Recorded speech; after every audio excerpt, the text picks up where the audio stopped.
Hello everyone, welcome back to my channel. ಇವತ್ತಿನ ವಿಡಿಯೋದಲ್ಲಿ ನಾನು ನಿಮಗೆ ಒಂದು ಸೂಪರ್ ಆದಂತ ರೆಸಿಪಿನ ತಗೊಂಡು ಬಂದಿದ್ದೀನಿ. ಇದೇನಪ್ಪಾ ಅಂತ ಹೇಳಿದ್ರೆ ಆಂಧ್ರ ಸ್ಟೈಲ್ ಅಲ್ಲಿ ಮಾಡುವಂತ ಗೋಂಗೂರ ಚಿಕನ್. ತುಂಬಾ ಜನ ಡಿಫ್ರೆಂಟ್ ವೆರೈಟೀಸ್ ಚಿಕನ್ ಅನ್ನ ಟ್ರೈ ಮಾಡಿರ್ತೀರಾ. ಒಮ್ಮೆ ನೀವು ಈ ಗೋಂಗೂರ ಚಿಕನ್ ನ ಮಾಡಿದ್ರೆ ಮತ್ತೆ ಮತ್ತೆ ಮಾಡ್ಕೊಂಡು ತಿಂದಿರಾ. ಅಷ್ಟು ಸೂಪರ್ ಆಗಿರುತ್ತೆ, ಟೇಸ್ಟಿ ಆಗಿರುತ್ತೆ. ನಾನು ಈಸಿ ಮೆಥಡ್ ಅಲ್ಲಿ ಯಾವುದೇ ರೀತಿ ಮಸಾಲಾನ ಗ್ರೈಂಡ್ ಮಾಡದೆ ಮಾಡುವಂತ ವಿಧಾನವನ್ನ ಹೇಳ್ಕೊಡ್ತೀನಿ. ಆಂಧ್ರದಲ್ಲಿ ಇದು ತುಂಬಾ ಫೇಮಸ್. ಮೊದಲಿಗೆ 1 kg ಚಿಕನ್ ಅನ್ನ ತಗೊಂಡು ಅದನ್ನ ಕಟ್ ಮಾಡಿ ಉಪ್ಪು ನೀರಲ್ಲಿ ನೆನೆಸಿಡಬೇಕು ಒಂದು ಅರ್ಧ ಗಂಟೆ. ಅದಾದ ನಂತರ ಒಂದು ದಪ್ಪ ಈರುಳ್ಳಿಯನ್ನ ಕಟ್ ಮಾಡಿ ಇಟ್ಕೊಳ್ಳಿ. ಈಗ ಒಂದು ಪಾತ್ರೆಯಲ್ಲಿ 4 ಟೇಬಲ್ ಸ್ಪೂನ್ ಅಷ್ಟು ಎಣ್ಣೆಯನ್ನ ಹಾಕಿ ಅದರಲ್ಲಿ ನಾವು 2 ಚಮಚ ಜೀರಿಗೆಯನ್ನ ಹಾಕ್ತಾ ಇದೀವಿ. ನಿಮ್ಗೆ ಎಷ್ಟು ಕ್ವಾಂಟಿಟಿ ನೀವು ತಗೊಳ್ತೀರೋ ಅದ್ರ ಪ್ರಕಾರ ನೀವು ಮಸಾಲನ್ನ ಅಡ್ಜಸ್ಟ್ ಮಾಡ್ಕೊಳ್ಬಹುದು. 1 ಚಮಚ ಸೋಂಪನ್ನ ಹಾಕ್ತಾ ಇದೀನಿ.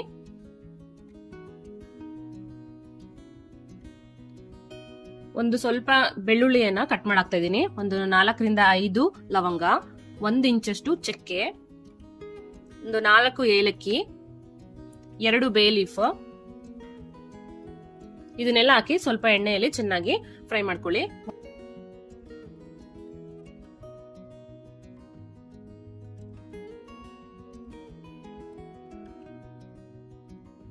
ನಾಲ್ಕು ಮೀಡಿಯಂ ಹಾಟ್ ಇರುವಂತ ಮೆಣಸಿನಕಾಯಿನ ಕಟ್ ಮಾಡಿ ಈ ರೀತಿ ಹಾಕೊಳ್ಳಿ, ಎಣ್ಣೆಯಲ್ಲಿ ಫ್ರೈ ಮಾಡಿ.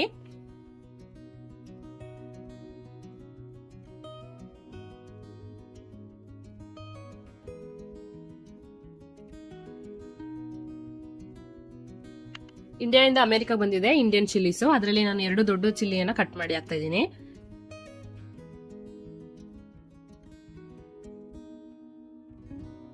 ಗ್ರೀನ್ ಚಿಲ್ಲಿ 2 ನಿಮಿಷ ಫ್ರೈ ಮಾಡಾದ್ಮೇಲೆ ಈರುಳ್ಳಿಯನ್ನ ಕಟ್ ಮಾಡಿ ಇಟ್ಕೊಂಡಿದ್ವಲ್ಲ ಒಂದು ದಪ್ಪದು, ಅದು ಅಂದ್ರೆ ಮೀಡಿಯಂ ಸೈಜ್ ಆದ್ರೆ ಒಂದು 4 ಈರುಳ್ಳಿ ಚೆನ್ನಾಗಿ ಫ್ರೈ ಆಗೋ ಟೈಮಲ್ಲೇನೆ ಮತ್ತೆ ನಮ್ಗೆ ಇಂಡಿಯಾದಿಂದ ಕರಿಬೇವಿನ ಸೊಪ್ಪು ಕೂಡ ಬಂದಿದೆ. ಫುಲ್ $8 ಒಂದು ದೊಡ್ಡ ಪ್ಯಾಕೆಟ್, ಒಂದು ಅರ್ಧ ಕೆಜಿ ಅಷ್ಟು.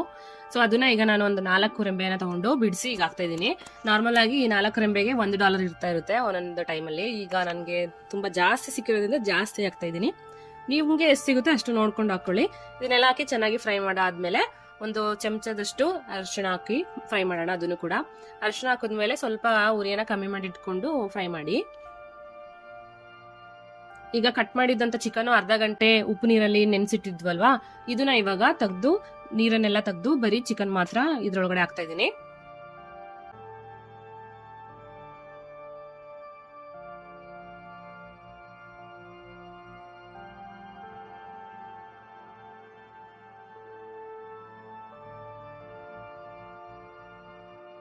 ಈಗ ಚಿಕನ್ ನ ಒಂದು 5 ನಿಮಿಷ ಇದೇ ರೀತಿ ಫ್ರೈ ಮಾಡೋಣ. ಲಿಡ್ ನ ಕ್ಲೋಸ್ ಮಾಡೋದೇನ್ ಬೇಡ. ಚಿಕನ್ ಅಲ್ಲಿರುವಂತ ನೀರಿನ ಅಂಶ ಎಲ್ಲ ಹೊರಗಡೆ ಬರುತ್ತೆ.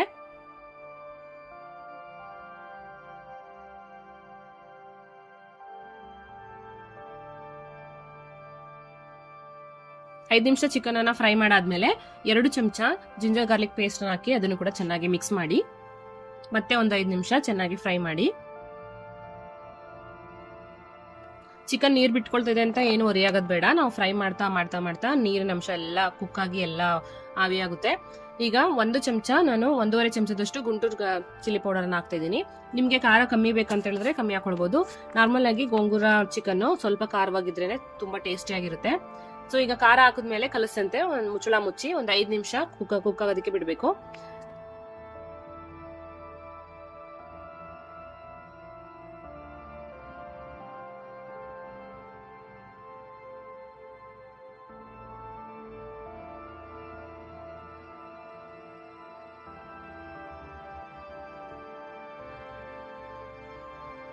ಖಾರ ಕುಕ್ಕಾದ 5 ನಿಮಿಷಕ್ಕೆ ಮುಚ್ಚಳ ತೆಗೆದು 2 ಚಮಚ ಅಥವಾ 3 ಚಮಚದಷ್ಟು, 1 ಕೆಜಿಗೆ ನಾನು 3 ಚಮಚದಷ್ಟು ಉಪ್ಪನ್ನ ಹಾಕ್ತಾ ಇದ್ದೀನಿ. ನೀವು ಎಷ್ಟು ತಗೊಳ್ತೀರೋ ಅದನ್ನ ನೋಡ್ಕೊಂಡು ರುಚಿನ ಅಡ್ಜಸ್ಟ್ ಮಾಡ್ಕೊಳ್ಳಿ.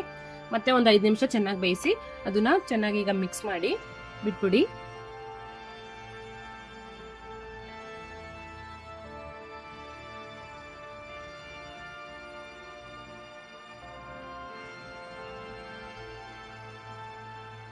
ಉಪ್ಪು ಹಾಕಿದ್ಮೇಲೆ ಮಿಕ್ಕಿರೋ ಅಂತ ನೀರಿನ ಅಂಶ ಕೂಡ ಚಿಕನ್ ಇಂದ ಹೊರಗಡೆ ಬರುತ್ತೆ. ಅದ್ರ ಜೊತೆಗೆ ಒಂದು ಅರ್ಧ ಗ್ಲಾಸ್ ಅಷ್ಟು, ಒಂದು 100 ml ಅಷ್ಟು ನೀರನ್ನ ಹಾಕಿ ಅದನ್ನು ಕೂಡ ಚೆನ್ನಾಗಿ ಮಿಕ್ಸ್ ಮಾಡಿ 1 ಚಮಚದಷ್ಟು ಧನಿಯಾ ಪೌಡರ್ ಅನ್ನ ಹಾಕಿ ಮಿಕ್ಸ್ ಮಾಡಿ ಕುಕ್ ಮಾಡ್ತಾ ಇರಬೇಕು. ಆಲ್ಮೋಸ್ಟ್ ಈ ಗೋಂಗೂರ ಚಿಕನ್ ಮಾಡೋದಕ್ಕೆ 1 ಗಂಟೆ ಟೈಮ್ ತಗೊಳುತ್ತೆ. ನಿಧಾನವಾಗಿ ಮಾಡಿದ್ರೆ ತುಂಬಾ ಟೇಸ್ಟ್ ಆಗಿರುತ್ತೆ. ಇಂಡಿಯಾದಿಂದ ಮತ್ತೆ ಗೋಂಗೂರ ಕೂಡ ಬಂದಿದೆ, ತುಂಬಾ ಚೆನ್ನಾಗಿದೆ. ಈ ಗೋಂಗೂರ ನಾನು ಒಂದು LB ತಗೊಂಡಿದ್ದೀನಿ, ಅಂದ್ರೆ 1,000 ರೂಪಾಯಿ ಅಷ್ಟು ಗೋಂಗೂರ ಸೊಪ್ಪು ಇದು. ಇದನ್ನ ನಾನು ಸ್ವಲ್ಪ ಎಣ್ಣೆ ಹಾಕಿ ಚೆನ್ನಾಗಿ ತೊಳೆದು ಒಂದು ಕಟ್ಟಷ್ಟು ಒಂದು 400 ಗ್ರಾಮ್ ಅಷ್ಟು ಸೊಪ್ಪು ಕಡ್ಡಿ ಎಲ್ಲ ತೆಗೆದು ಮಿಕ್ಕಿರೋಂಥದನ್ನ ಈಗ ಚೆನ್ನಾಗಿ ಫ್ರೈ ಮಾಡಿ ಅದನ್ನ ಪೇಸ್ಟ್ ಮಾಡ್ಕೊಂಡು ಡೈರೆಕ್ಟ್ ಆಗಿ ಚಿಕನ್ ಒಳಗಡೆ ಹಾಕ್ತಾ ಇದೀನಿ. ಚಿಕನ್ ನಿಮ್ಗೆ ಕಂಪ್ಲೀಟ್ ಆಗಿ ಬೆಂದಿದೆ ಅಂದ್ಮೇಲೆ ನೀವು ಹುಳಿ ಪದಾರ್ಥನ ಹಾಕ್ಬೇಕು. ಗೋಂಗೂರ ಸೊಪ್ಪು ಹಾಕಿದ್ಮೇಲೆ ಚಿಕನ್ ಬೇಯೋದಿಲ್ಲ, ಸೊ ಅದಕ್ಕೋಸ್ಕರ ಹುಳಿ ಇರೋದ್ರಿಂದ ಚಿಕನ್ ಚೆನ್ನಾಗಿ ಬೇಯೋಲ್ಲ. ಸೊ ಅದಕ್ಕೆ ಮುಂಚೆನೆ ಫಸ್ಟ್ ಚೆನ್ನಾಗಿ ಚಿಕನ್ ನ ಬೇಯಿಸ್ಕೊಂಡು ಆಮೇಲೆ ನಾವು ಗೋಂಗೂರನ ಹಾಕಿ ಮಿಕ್ಸ್ ಮಾಡಬೇಕು. ಗೋಂಗೂರ ಮಿಕ್ಸ್ ಮಾಡೋಕ್ಕೂ ಮುಂಚೆ ಒಂದು ಚಮಚದಷ್ಟು ನಾನು ಬ್ಯಾಡಗೆ ಚಿಲ್ಲಿ ಪೌಡರ್ ಹಾಕ್ತಿದ್ದೀನಿ. ಬ್ಯಾಡಗೆ ಚಿಲ್ಲಿ ಪೌಡರ್ ಖಾರ ಇರಲ್ಲ, ಕಲರ್ ಬರುತ್ತೆ, ಕರಿ ನೋಡೋದಕ್ಕೆ ತುಂಬಾ ಚೆನ್ನಾಗಿರುತ್ತೆ. ಖಾರದ ಪುಡಿ ಹಾಕಿದ್ಮೇಲೆ ಸ್ವಲ್ಪ ಕಲಿಸ್ಬಿಟ್ಟು ನೆಕ್ಸ್ಟ್ ಗೋಂಗೂರನ ಕುಕ್ ಮಾಡಿ ರೆಡಿ ಮಾಡಿ ಇಟ್ಕೊಂಡಿದ್ವಲ್ಲ ಅದನ್ನ ನಾವೀಗ ಚಿಕನ್ ಕುಕ್ ಆಗ್ತಿರುವಂತ ಪಾತ್ರೆಗೆ ಟ್ರಾನ್ಸ್ಫರ್ ಮಾಡೋಣ. ಗೋಂಗೂರ ಚೆನ್ನಾಗಿ ಕುಕ್ ಆದ್ಮೇಲೆ ಜಸ್ಟ್ ಒಂದು ಚಿಕ್ಕ ಸ್ಪೂನ್ ತಗೊಂಡು ಮಿಕ್ಸ್ ಮಾಡಿದ್ರೆ ಸಾಕು, ಫುಲ್ ಕಟ್ಟಾಗಿ ಎಲ್ಲ ಸಾಫ್ಟ್ ಆಗಿ ಮೆಲ್ಟ್ ಆಗಿಬಿಡುತ್ತೆ. ಗೋಂಗೂರ ಚೆನ್ನಾಗಿದ್ರೆ ಈ ರೀತಿ ಬರುತ್ತೆ. ನಾನು ತಗೊಂಡಿರೋದು ಕೆಂಪು ಗೋಂಗೂರ.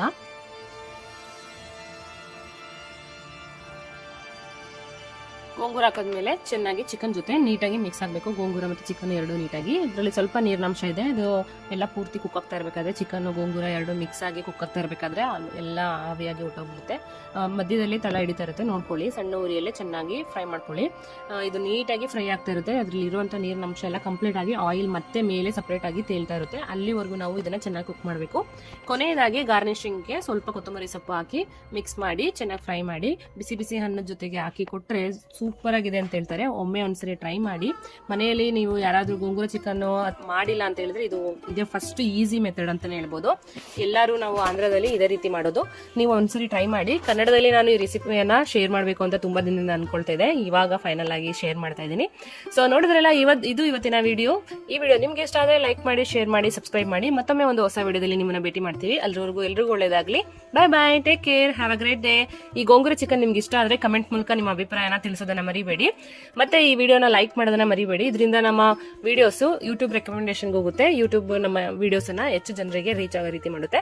ಈ ಗೋಂಗೂರ ಚಿಕನ್ ತುಂಬಾ ಜನ ಮಾಡಕ್ಕೆ ಕಷ್ಟ ಅಂತ ಅನ್ಕೊಳ್ತಿರೋರಿಗೆ ಈಸಿ ಆಗಿರುವಂತ ಮೆಥಡ್ ಇದು ನಾನು ಶೇರ್ ಮಾಡ್ತಾ ಇದೀನಲ್ವಾ. ಸೊ ಇದನ್ನ ಅವರು ಕೂಡ ನೋಡಿ ಒಮ್ಮೆ ಟ್ರೈ ಮಾಡ್ತಾರೆ. ಸೊ ಇದು ಇವತ್ತಿನ ವಿಡಿಯೋ. ಮತ್ತೊಮ್ಮೆ ಒಂದು ಹೊಸ ರೆಸಿಪಿ ಒಂದಿಗೆ ನಿಮ್ಮನ್ನ ಭೇಟಿ ಮಾಡ್ತೀನಿ. ಅಲ್ಲಿವರೆಗೂ ಎಲ್ರಿಗೂ ಒಳ್ಳೆದಾಗಿ. Bye, see you in the next video.